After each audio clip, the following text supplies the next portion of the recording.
É dicir, a Federación Rural Galega pode estar iniciando unha campaña por toda a provincia de Lugo co fin de explicar un pouco a situación do sector lácteo e co fin de poder isto desembocar en futuras movilizacións. Non só que queremos deixar moi claro é a primeira cuestión. As baixadas neste momento no precio do leite son considerables. Estamos falando entre 5 e 7 céntimos por litro de leite dende o inicio desta campaña leiteira, é dicir, dende 1 de abril de 2014, co cal isto dificulta moitas viabilidade e moitas explotacións da provincia, non?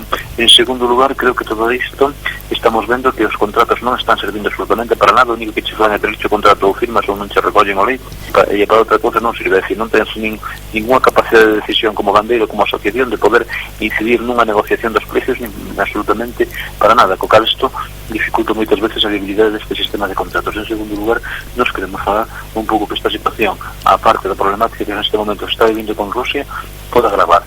Había datos que moitos estados da Unión Europea nun momento de importante sobrepasamento na produción láctea no conxunto dos 27, e falaban de que boa parte deses excedentes iban a comercializar en Rusia. Cando ese excedente non se comercializa en Rusia, podemos ver como moitos estados excedentarios en producción, como pode ser o caso de Francia, como poden ser países como Polonia, parte deses excedentes se poden comercializar en estados deficitarios. En este caso podemos ver o caso do Estado español.